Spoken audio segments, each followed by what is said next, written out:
Buenos días, estimados alumnos. Vamos a iniciar esta lección del curso de Verdad y Certeza, sección 4. Quiero partir recordándoles lo que imagino ya tienen ustedes súper presente, que este jueves, a esta misma hora, a las 8:30, va a quedar abierta la segunda prueba. Ustedes van a tener un plazo de 24 horas para contestarla a través de la plataforma Canvas. Va a ser una prueba con cuaderno abierto, con libros abiertos. Eh, Tiene dos partes, cada parte a su vez dos preguntas. Eh, la puntuación, por tanto, de cada una de las preguntas es 1,5 puntos, a lo cual se suma un punto base y ahí ustedes tienen el 7. ¿Okay? Eh, Quiero recordarles que en esa prueba va a entrar hasta lo que explique yo en la lección de hoy, más las dos lecturas asociadas de Bogosian y la lectura de John Luz.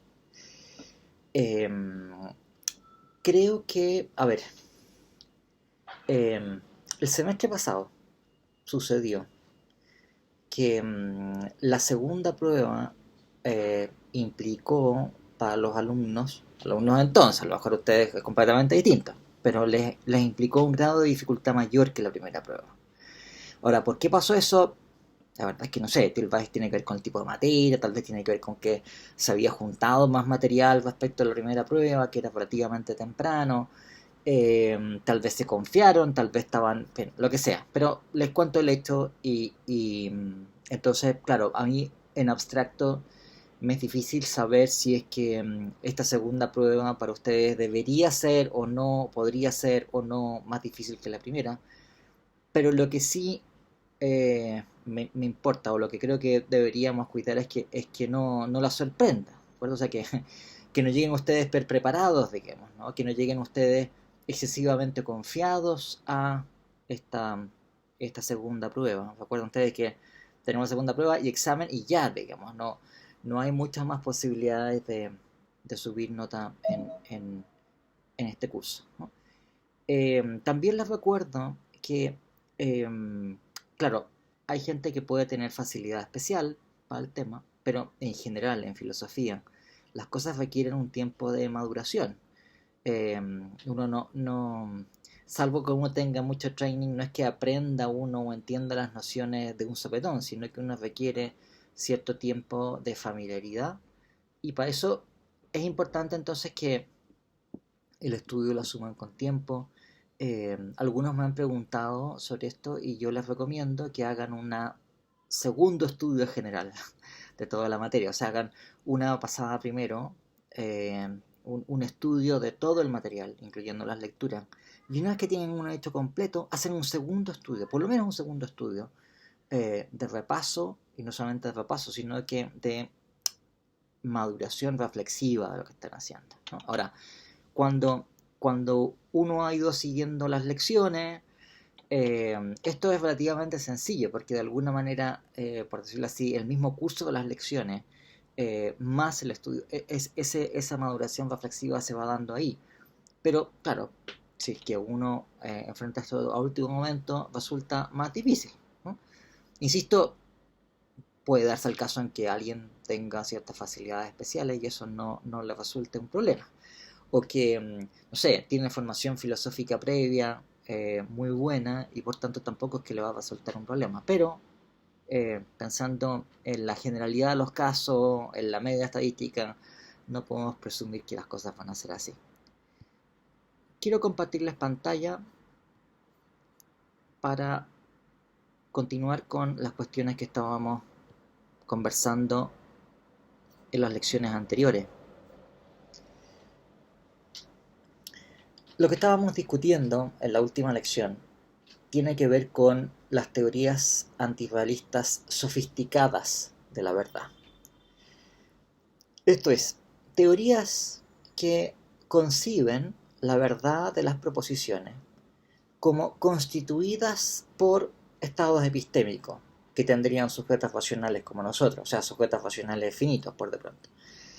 Pero serían estados epistémicos que se tendrían en circunstancias contrafácticas, esto es, circunstancias idealizadas, que no son las circunstancias en las cuales nos encontramos ordinariamente y que están pensadas, por supuesto esta descripción todavía es una descripción bastante general, para evitar las dificultades que hemos encontrado en formas anteriores de antirrealismo. O sea, por de pronto, si ustedes recuerdan, lo que hemos encontrado hasta este momento es que las teorías relativistas tienen problemas muy serios, en particular son autorrefutantes, debido a que no exigen nada de los estados epistémicos.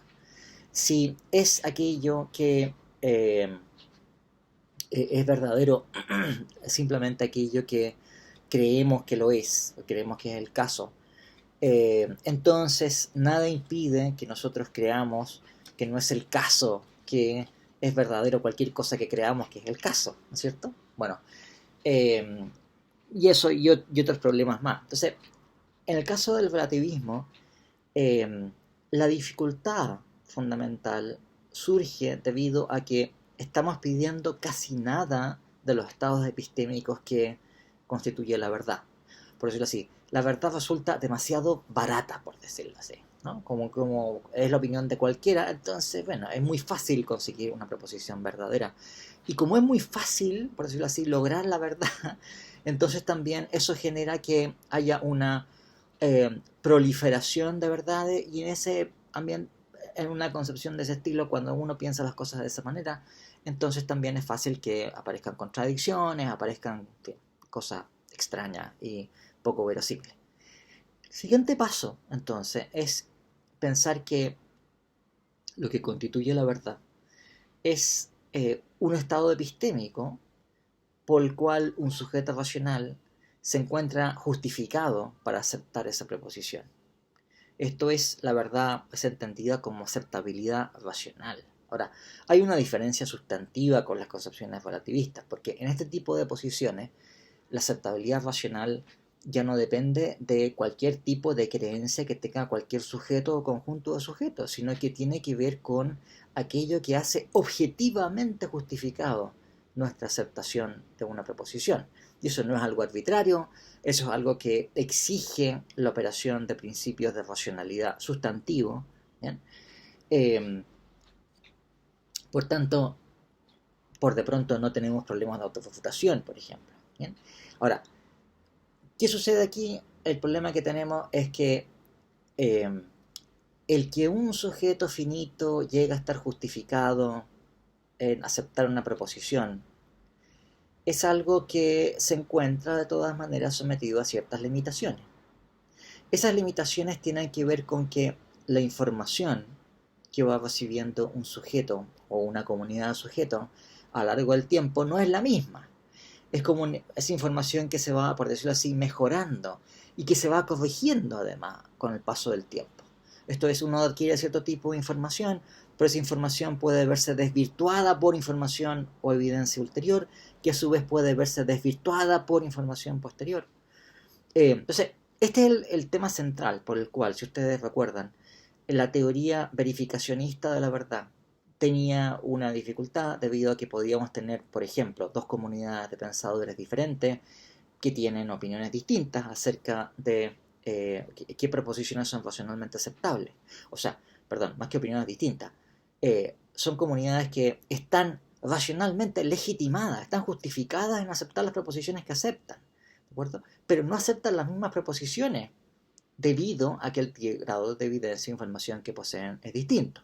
O el otro problema que denominamos diacrónico acerca de la justificación, es que tenemos una comunidad de investigadores que va corrigiendo eh, las proposiciones que considera racionalmente aceptables debido a que se van teniendo información ulterior que corrige, que son desvirtuadores o defeaters de la información inicial.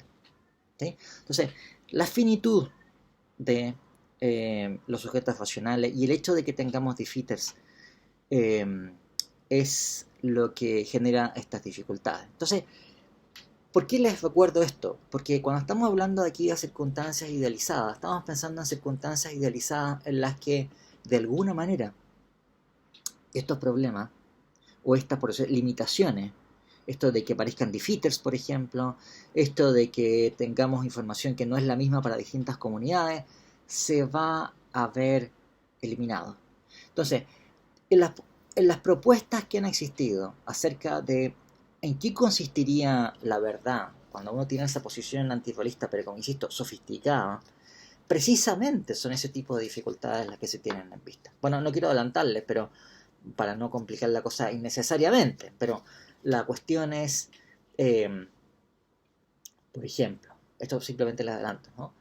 Crispin Wright, que eh, tiene una concepción de la verdad que él domina super assertibility, ¿okay? Que sería traducible como super aseverabilidad, ¿bien? O sea, es el tipo, aquello en que consiste la verdad de una proposición es aquello que nos legitima para aseverarla, que sería su aseverabilidad, su assertibility, pero en este caso es super assertibility, porque la idea es que es algo que va por encima de aquello que nos legitima para aceptar una proposición. ¿Y en qué consiste eso para Crispin Wright? Consiste en que no hay defeaters. O sea, es evidencia definitiva, por decirlo así, que no va a ser corregida por evidencia ulterior. O otro ejemplo. Insisto que esto vamos a conversarlo con más calma en fin, espero en un momento más. Otro ejemplo. Peirce. Eh, en donde la verdad consiste en aquel tipo de proposiciones que nosotros estaríamos racionalmente legitimados a aceptar en el límite ideal de la investigación. Y ese límite ideal de la investigación es la prosecución indefinida, por decirlo así, en el límite. Ustedes asocien esto con la noción matemática del límite que ustedes tendrán que, en fin, conocer perfectamente bien en sus cursos de cálculo, ¿okay? En donde, por decirlo así, el límite viene a ser una distensión que puede ser tan pequeña como uno quiera. Bueno, aquí Peirce estaba pensando una cosa semejante. Nosotros estamos, por ejemplo, investigando un fenómeno utilizando metodología empírica. Esa metodología empírica nos permite acercarnos al fenómeno, pero hay cosas que no comprendemos bien, pero la prosecución de la investigación nos permite corregir los errores que eventualmente hubiésemos cometido al principio. Y eso nos va a llevar a una comprensión más precisa de la naturaleza del fenómeno. Pero podemos cometer errores, pero la prosecución de la investigación nos va a poder corregir, etcétera. Entonces, la idea es que cuando uno prosigue esto al límite, por decirlo así, esto es, esa, por decirlo así, aproximación a cómo son las cosas, la llevamos tan cercano como se quiera a cómo son las cosas, nos va a llevar finalmente a esta situación de equilibrio en donde la opinión que se tiene acerca del mundo es la verdad. Bien. Siento que voy a seguir hablando sobre esto, pero claro, nuevamente, ¿qué es lo que sucede aquí? ¿No? ¿Por qué razón aquí se resuelve el problema? Bueno, si en el caso de Crispin Wright, la idea es que no hay desvirtuadores, ¿de acuerdo? O sea, la evidencia que tenemos definitiva, en la idea de Peirce tampoco hay desvirtuadores, pero no hay desvirtuadores porque están todos, por decirlo así. O sea, en uno conseguimos información que es definitiva de tal manera que no puede haber un desvirtuador. En el segundo es porque de alguna manera suponemos que todos los desvirtuadores posibles ya están puestos, ¿de acuerdo? Todas las correcciones que se deberían haber hecho por desvirtuadores que están cambiando la información anterior ya están ahí. Por tanto, la información también es definitiva. Bien, bueno. Eh, yo la lección pasada les estuve explicando un poco acerca de la formulación que estamos haciendo aquí, que depende de un condicional contrafáctico, ¿no? Lo cual, claro, quizás para ustedes esto es una palabra nueva nomás. Ahora, para los filósofos, para los filósofos profesionales, que uno les diga esta es una noción contrafáctica, el tipo salta al tiro, así como contrafáctico, eso es, porque significa siempre que hay cosas muy delicadas que ir viendo, que ir viendo aquí. ¿Sí? Eh, entonces, un condicional contrafáctico, o vamos a Usa el cuadrito que la lección pasada esto estaba en un archivo Word, pero ahora lo metí lo pude meter en el PowerPoint. O sea, yo sé que ustedes se van a burlar de mí y que en fin, que eso lo pueden hacer ustedes fácilmente, pero yo soy muy torpe con estas cosas. Y de hecho, creo yo, este es el primer semestre en mi vida que estoy ocupando muchos PowerPoint. Jamás lo he utilizado. Nunca. Bien. Eh, bueno, entonces, la idea es la siguiente, ¿no?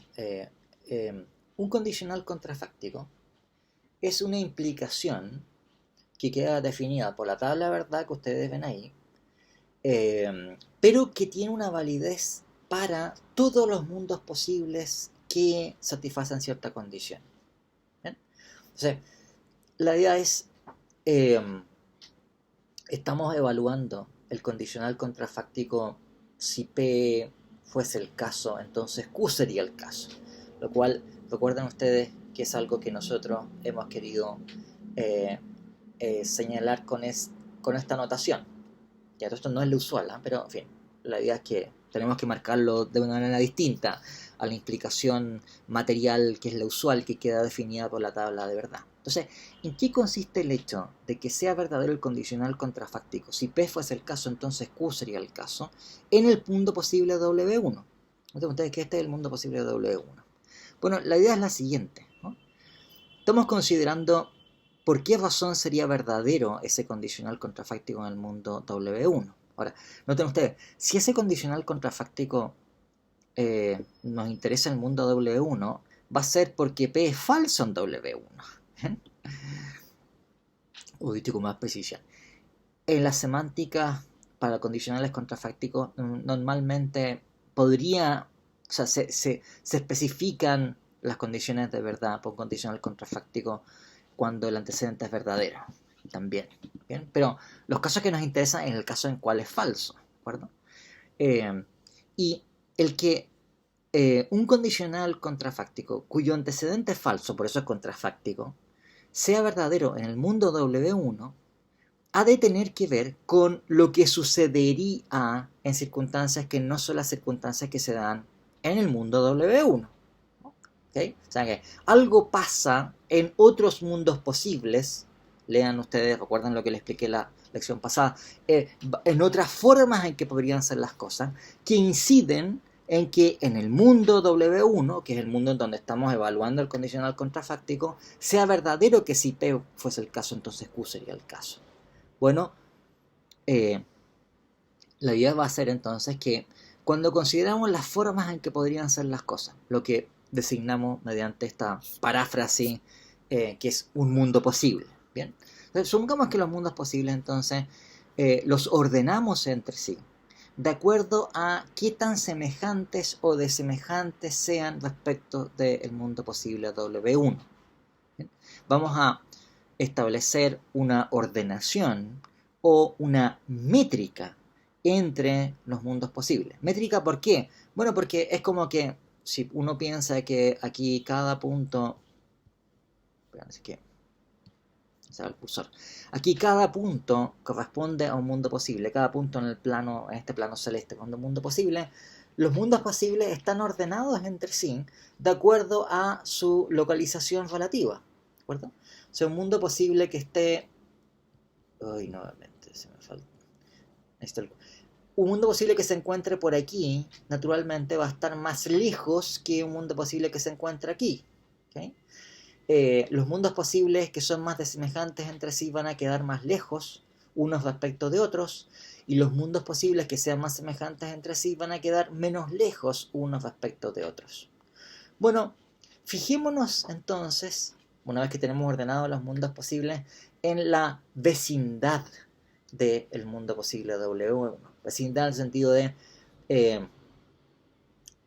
la clase de mundos posibles que son suficientemente cercanos, en el sentido de que son suficientemente semejantes al mundo posible W1. Y la idea es la siguiente: el condicional contrafáctico, si P fuese el caso, entonces Q sería el caso, es verdadero en W1 si en la clase de todos estos mundos, en la vecindad modal del mundo W1, eh, es verdadero el condicional, la implicación material, si P entonces Q, ¿de acuerdo? O en otras palabras, la idea sería que es verdadero la implicación contrafáctica, el condicional contrafáctico, si P fuese el caso, entonces Q sería el caso en W1, si en todos estos mundos posibles, ¿de acuerdo? En esta región que tenemos marcada aquí como esta, por decirlo así, vecindad respecto de W1, piensen que ese puntito rojo que está ahí, se da esta distribución de valores de verdad. ¿Bien? O en otras palabras, si es que en ninguno de estos mundos más cercanos sucede que P es verdadero y Q es falso, ¿verdad? O sea que todos estos mundos posibles en que P es verdadero, por supuesto va a haber mundo en que P sea falso, pero en todos los mundos posibles que se encuentran aquí en que P es verdadero, Q también es verdadero. Y por eso es verdadero el condicional contrafáctico. Si P fuese el caso, entonces Q sería el caso en W1, en donde, por lo demás, P es falso. ¿Bien?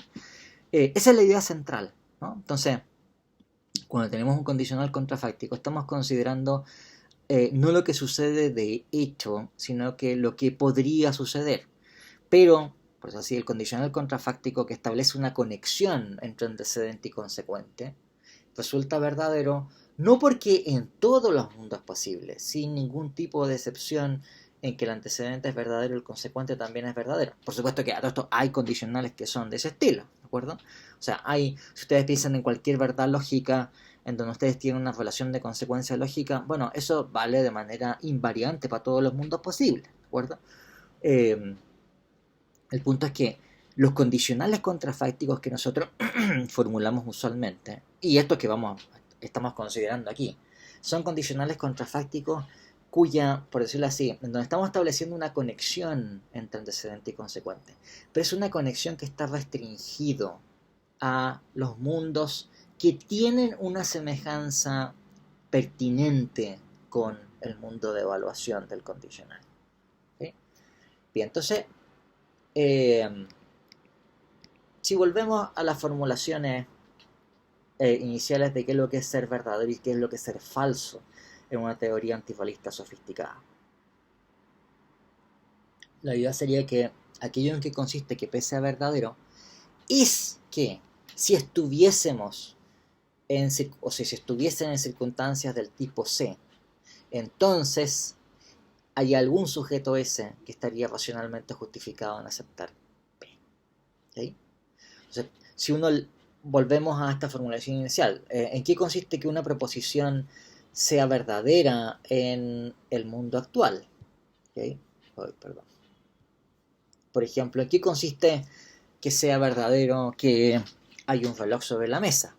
Bueno, la idea sería que si estuviésemos en circunstancias C, ahora no estamos en circunstancias del tipo C, como quiera que las especifiquemos, pero si estuviésemos en ella, entonces habría al menos algún sujeto que tendría evidencia suficiente para estar racionalmente justificado en aceptar que hay un reloj sobre la mesa. Eso es lo que hace que sea verdad actualmente que hay un reloj sobre la mesa. Ahora, puede ser que yo no tenga evidencia de que hay un reloj sobre la mesa. Puede ser que nosotros desconozcamos si acaso hay o no un reloj sobre la mesa. ¿De acuerdo? Lo que hace verdadero que hay un reloj sobre la mesa es el tipo de evidencia que se tendría bajo las circunstancias C, aunque no es la evidencia que nosotros tenemos. ¿De acuerdo? Entonces, por ejemplo, aquí también uno puede decir, mira, hay vida en la galaxia de Sirio. Ya bueno, nosotros no tenemos idea si hay vida en la galaxia de Sirio. Ni siquiera sabemos si acaso podríamos llegar a saber alguna vez si hay vida en la galaxia de Sirio. Bueno, no sabemos si es que podríamos recabar información empírica adecuada para saber si hay vida en la galaxia de Sirio, ¿de acuerdo?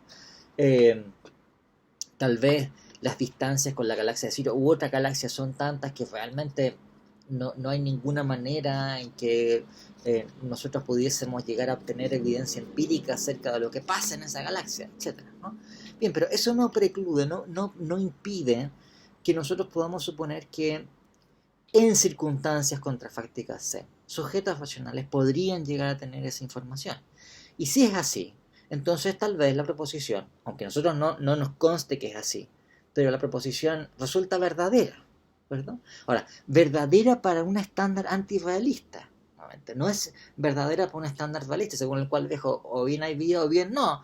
Y si hay vida y nosotros tenemos cómo saberlo, bueno, mala pata, digamos, un problema nuestro. Pero no un problema de que no pueda haber vida, ¿de acuerdo? Bueno, aquí la idea es, mira, la proposición puede ser verdadera, determinadamente verdadera, aunque nosotros no sepamos que es verdadera.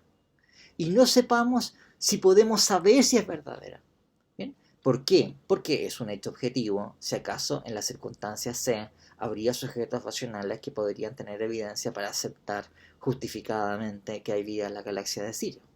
O al revés, eh, no sabemos si acaso en las circunstancias C habría sujetos racionales que tendrían evidencia racional para estar justificado en aceptar que no hay vida en la galaxia de Sirio.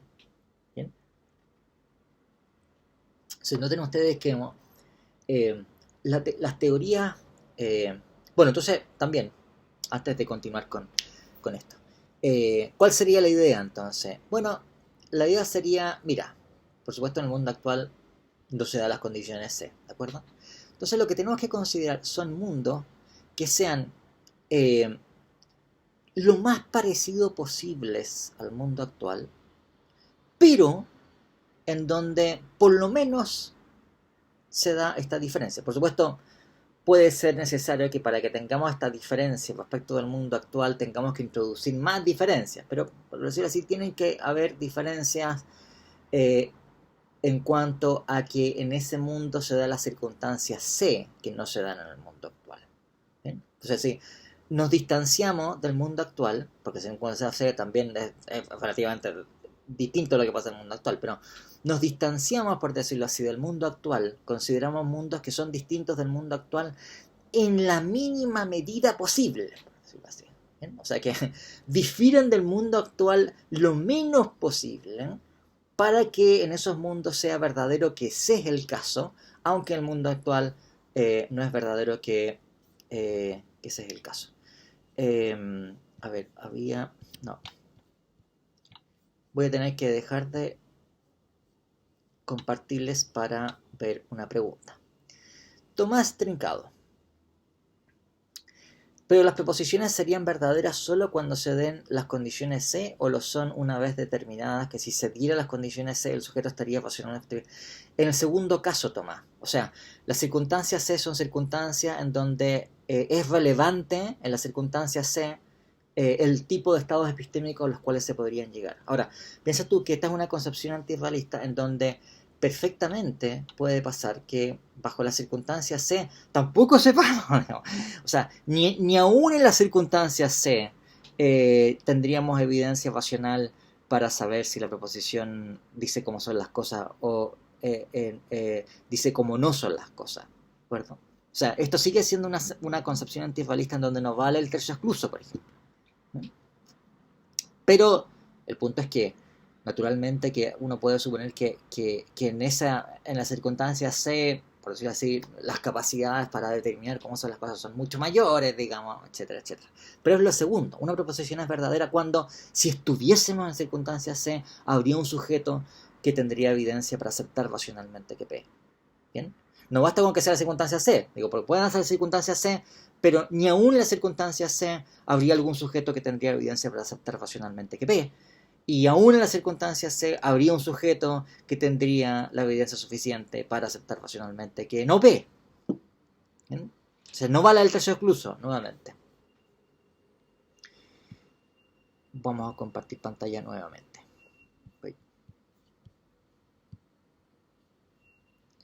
Bien, entonces, como digo, la idea es, para visualizarlo, fijarnos en mundos posibles que sean lo más parecidos al mundo actual, por decirlo así, en donde, por supuesto, en cualquier mundo posible, si es un mundo posible, distinto del mundo actual, por ejemplo, o aquí el mundo W1, que puede ser cualquiera, aquí hay alguna diferencia, por lo menos alguna, tiene que ser alguna diferencia chica, digamos, ¿no? Que uno pueda hacerlo todo lo chico que quiera, pero tiene que haber una diferencia. Bueno, la idea es, tenemos que considerar mundos en donde tengan el mínimo de diferencias respecto del mundo actual, y esas diferencias tienen que ser las indispensables para que la suposición contrafáctica que estamos considerando sea el caso. Pues aquí, ¿cuál sería la idea? Tienen que ser mundos que sean lo más cercanos al mundo actual, suponiendo que en esos mundos por lo menos existe esta diferencia, que C es el caso en esos mundos y no es el caso en el mundo actual, ¿no? Voy a colocarle otro ejemplo como trivial, pero antes de entrar a discutir las circunstancias contrafácticas C, para que vean cómo funciona esto de las condiciones contrafácticas. Ustedes seguramente recordarán aquel partido de octavos de final del Mundial de Brasil, en donde Chile quedó eliminado con Brasil justamente, en donde estábamos empatando el partido en alargue, a punto de llegar a penales, y un minuto antes de que termine el segundo tiempo de alargue, Mauricio Pinilla ganó una pelota con ventaja y le pegó al palo, ¿recuerdo?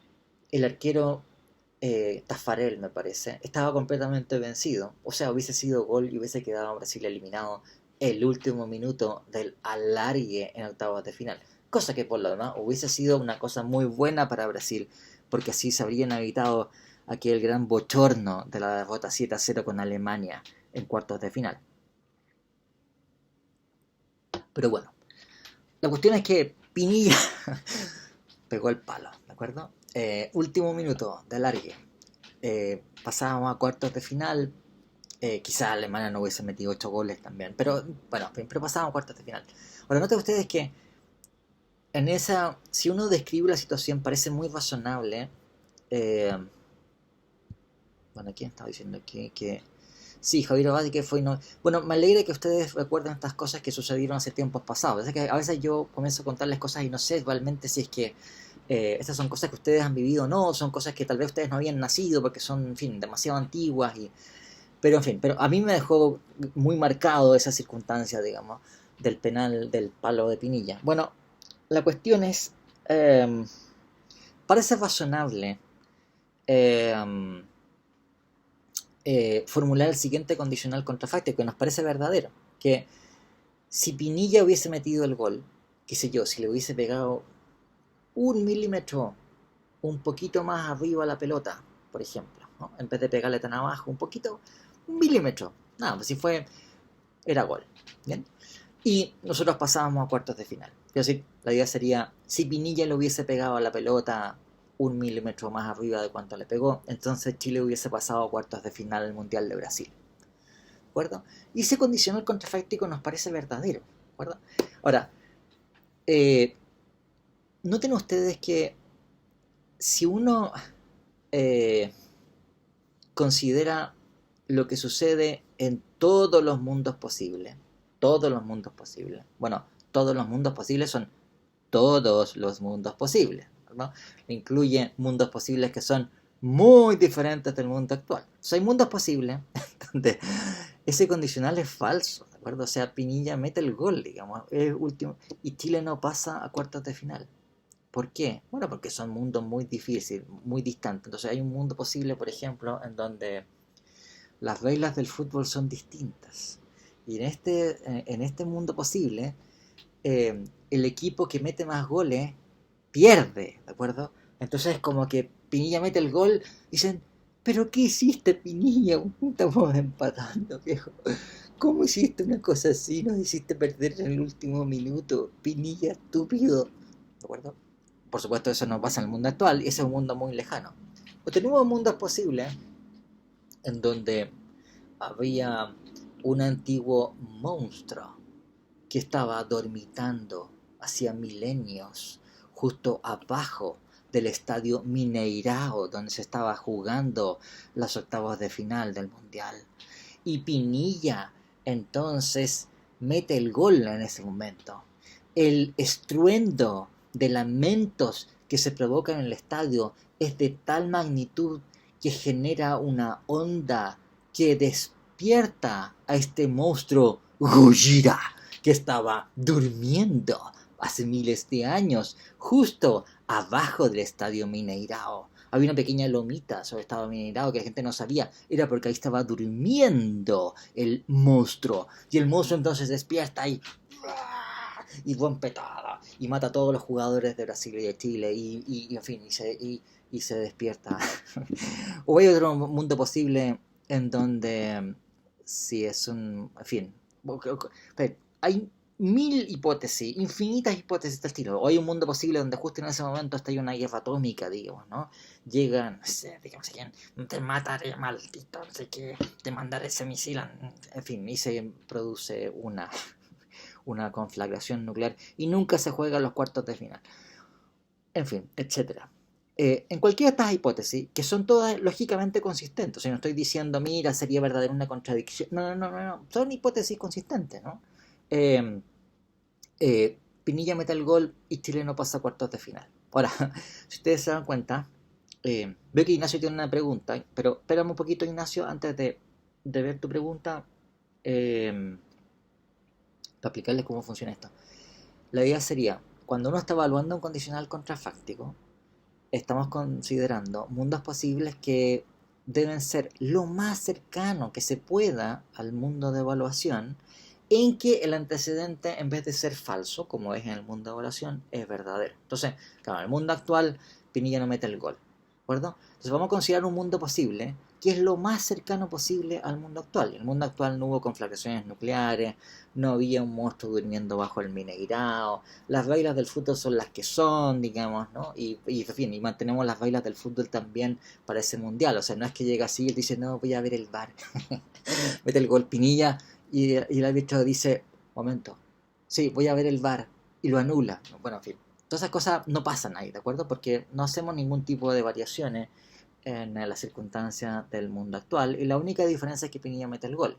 Y cuando uno considera, evalúa esa hipótesis bajo esos aspectos, parece razonable decir que si Pinilla hubiese metido ese gol, entonces Chile hubiese pasado a cuartos de final. ¿Se dan cuenta? Bien. Entonces no son todos los mundos posibles, es una pieza restringida. Bueno, aquí la idea sería, tenemos que considerar que las cosas son como en nuestro mundo, por ejemplo, pero se dan las condiciones C. Todo lo demás es igual. No sé yo, no hay monstruos, ni, en fin, ni cosas raras, sino que simplemente se dan que se dan esas circunstancias C. Voy ahora a la pregunta de Ignacio Rivera. ¿No se producirían contradicciones si encontramos dos condiciones C que si se dieran podrían estar justificados? Bueno, la idea sería que esas condiciones C justamente están puestas así para que no se den esas contradicciones.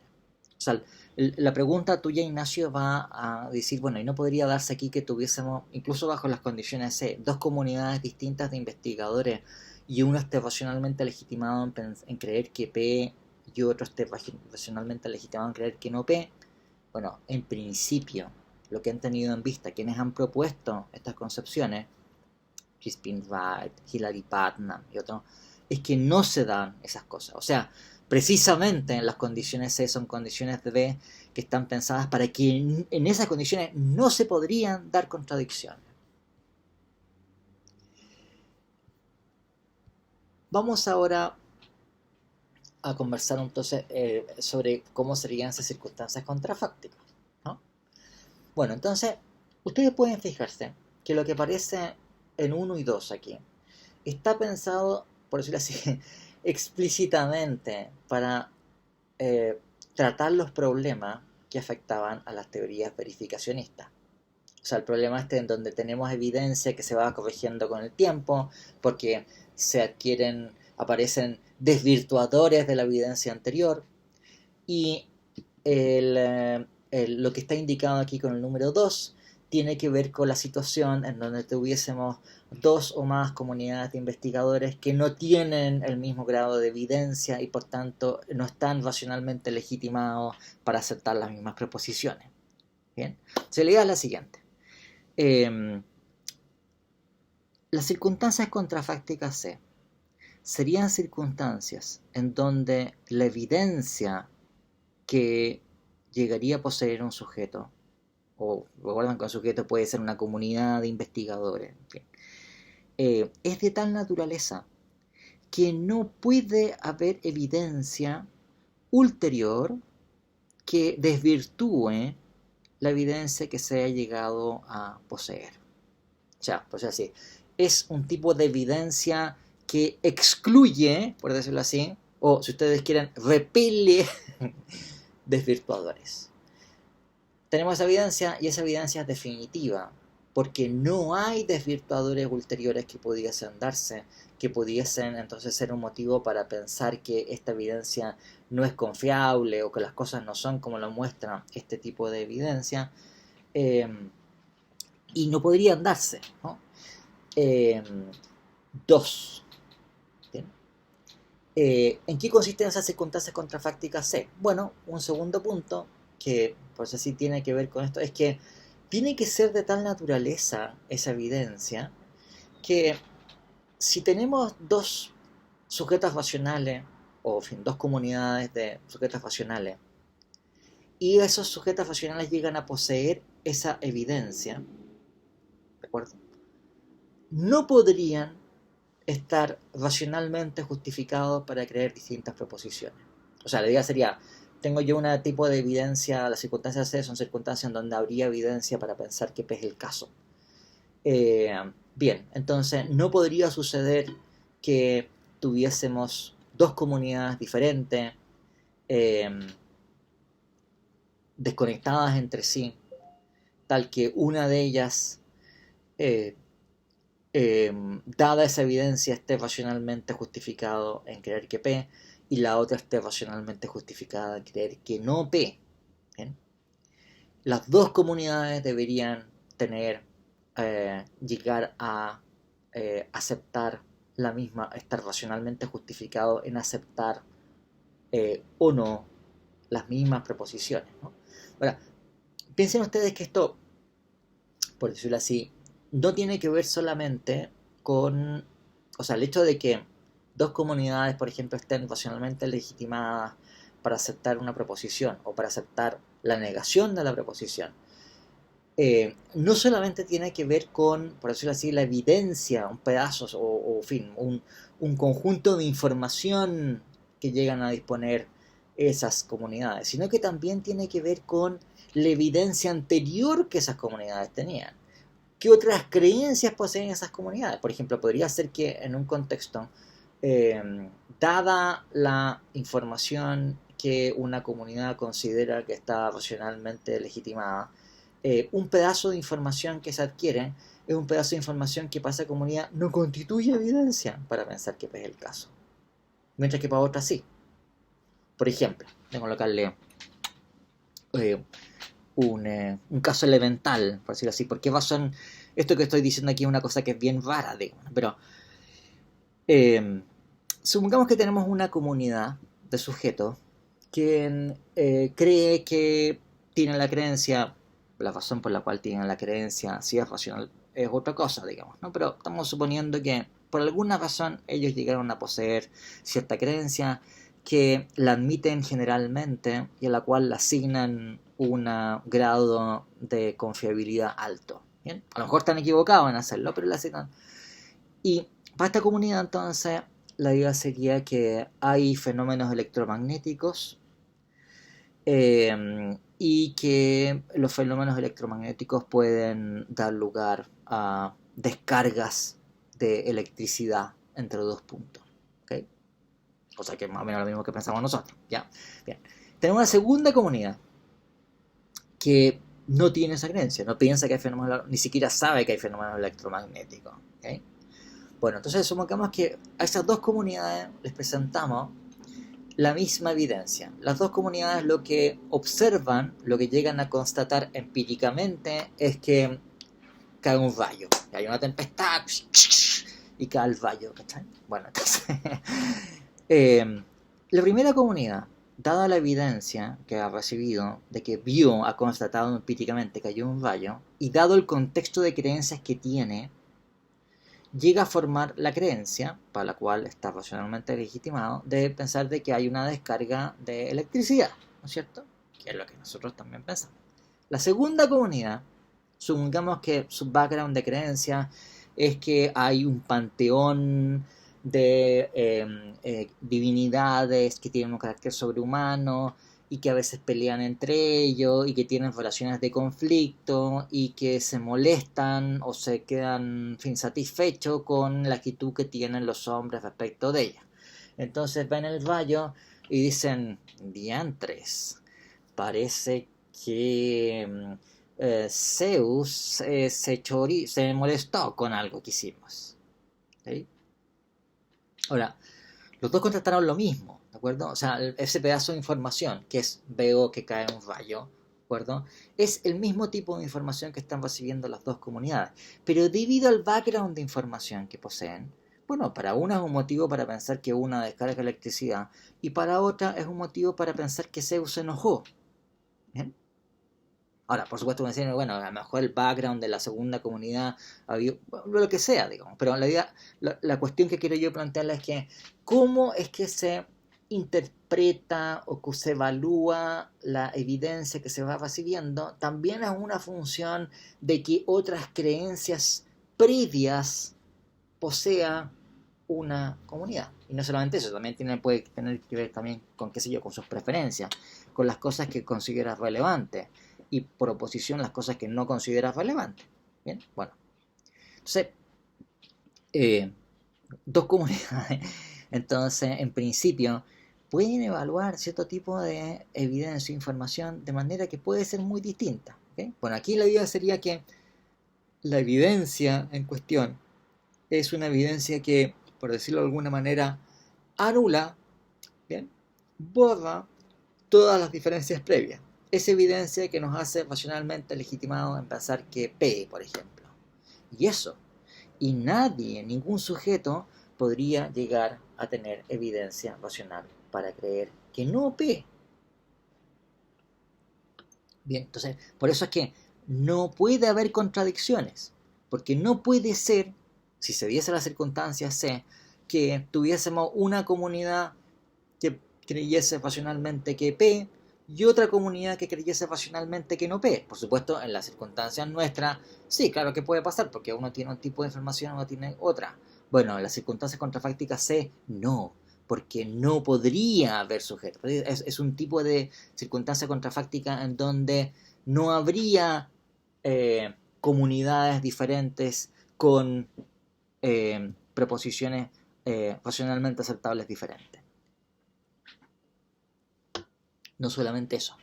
O sea, ustedes pueden darse cuenta de que las circunstancias contrafácticas C son circunstancias contrafácticas en donde habría evidencia que, uno, repele cualquier desvirtuador hacia el futuro. Dos, borra cualquier diferencia en creencias previas para evaluar esa información hacia el pasado, por decirlo así, ¿no? Tiene una cierta función en donde repele desvirtuadores hacia el futuro y plancha o hace plana las diferencias hacia el pasado de las comunidades de investigadores. ¿Okay? No solamente eso, un sujeto racional que llega a poseer esa evidencia debe también saber que la evidencia, el estado epistémico en el cual se encuentra, satisface estas condiciones. Bueno, algunos filósofos, por ejemplo, uno que se llama Hilary Putnam, eh, eh, cuando explica en qué consisten eh, estas condiciones contrafácticas, idealizadas, que determinan la verdad, simplemente enuncia esto, digamos, de que, en fin, no hay variaciones en el tiempo, no hay contradicciones y por el estilo, sin entrar en mayor detalle. En otros filósofos, como Peirce, por ejemplo, hay una explicación mayor. Entonces, la idea de Peirce es que la metodología de la investigación empírica es una metodología autocorrectiva, ¿bien? En donde nosotros, dada la evidencia de información experimental que llegamos a recabar en un tiempo, formulamos una hipótesis acerca de cómo son las cosas, para la cual la evidencia que tenemos nunca es completamente exhaustiva, por tanto podemos equivocarnos al formular esa hipótesis. Nosotros continuamos la investigación experimental sometiendo a prueba esta hipótesis que hemos formulado en base a la información preliminar o la evidencia experimental preliminar que hemos adquirido. Esa evidencia ulterior va a confirmar la hipótesis o eventualmente va a mostrar que se encuentra equivocada, por decirlo así. Al menos la hipótesis inicial quizás era parcialmente correcta en su descripción del mundo, pero no completamente correcta. La prosecución de la investigación empírica, el recabar más información, nos permite corregir esa hipótesis inicial. Esto es lo que después, vamos a hablar más adelante, es lo que Popper denomina la método de la falsación, ¿verdad? El someter las hipótesis a corroboración empírica. Bien, bueno, Peirce, que es un autor de segunda mitad del siglo XIX, desconocido en su época, influyente bastante después de su muerte. Bueno, Peirce es el que sostiene esto. Entonces, Peirce tiene la misma idea que tiene Popper, de acuerdo a la cual la investigación empírica va procediendo por este mecanismo autocorrectivo, en donde se adquiere información, se propone una hipótesis, se sigue investigando, se corrige esa hipótesis al constatar que tiene alguna equivocación, por tanto se formula una hipótesis que está, por decirlo así, más afinada para describir adecuadamente el mundo, después se recaba más información, nuevamente se corrige, y así sucesivamente. Bueno, la idea de Peirce es la siguiente, que en el límite ideal de la investigación, en la prosecución indefinida, por decirlo así, al infinito, al límite de esta metodología autocorrectiva, llegaremos a una opinión que va a ser una opinión que consiste en la verdad. Es decir, el tipo de estados epistémicos en que consiste la verdad, no son los estados epistémicos que tenemos nosotros aquí y ahora, sino que son los estados epistémicos que tendríamos en la prosecución, en el límite ideal de la prosecución al infinito de la investigación científica autocorrectiva. ¿Bien? Ahora, la idea es, mira, esa evidencia es evidencia que no puede ser desvirtuada. ¿Por qué? Bueno, porque entre otras cosas ya tenemos, al menos nocionalmente, incorporadas todas las posibles desvirtuaciones, ¿no? Es evidencia a la cual dos comunidades de investigadores van a llegar también. Bueno, ¿por qué? Porque la idea es que distintas comunidades de investigadores, cuando prosiguen la investigación mediante esta metodología autocorrectiva y son racionales, van a converger hacia esa única opinión que se tendría en el límite ideal de la investigación. ¿Bien? Ahora ustedes, fíjense en esta cuestión. Uno, no está garantizado que en el límite ideal de la investigación vamos a tener nosotros evidencia para resolver cualquier proposición que se nos ponga por delante como sí o no. ¿De acuerdo? O sea, no sabemos, por ejemplo, si en el límite ideal de la investigación va a haber una prueba o una refutación de la conjetura de Goldbach. A lo mejor no hay ni prueba ni refutación de la conjetura de Goldbach. ¿De acuerdo? O sea, no vale el texto excluso como ley lógica. ¿De acuerdo? Sigue siendo esto un punto de vista antirrealista. La lógica sigue siendo lógica intuicionista, pero la naturaleza de los estados epistémicos que determina la verdad, bueno, no es ningún tipo de estado epistémico en el cual podamos encontrarnos nosotros. ¿Bien? El punto 4, esto de que la evidencia no admite grado, voy a saltármelo simplemente. Bien, ustedes pueden entonces ver cómo tenemos esta variedad de concepciones antirrealistas. Y yo quería cerrar estas explicaciones con este problema que se llama, algunos autores lo denominan la paradoja de la cognoscibilidad. Es un problema que afecta al principio de cognoscibilidad. Ustedes ven que la premisa es el principio según el cual para un P cualquiera, si P entonces es posible conocer que P. Recuerdan que hablamos sobre esto y que el antirrealista tiene que aceptarlo. Entonces, la llamada paradoja de la cognoscibilidad es un problema que afecta al principio de cognoscibilidad directamente. Como el antirrealista tiene que aceptar el principio de cognoscibilidad, este es un problema general para cualquier concepción antirrealista. Sin embargo, como estamos más o menos en la hora y ustedes tienen la prueba, vamos a dejar las cosas hasta este punto. Bien, o sea, hasta aquí entra la prueba y esto es lo que... Este problema de la paradoja de la cognoscibilidad vamos a conversarla bien, después de la prueba, o sea, el martes próximo. Ahí continuaremos con esto y con teorías dualistas de la verdad. Eh, y eso sería, alumnos. Bueno, aprovecha la ayudantía mañana y, y les deseo todo el éxito en la prueba del día jueves.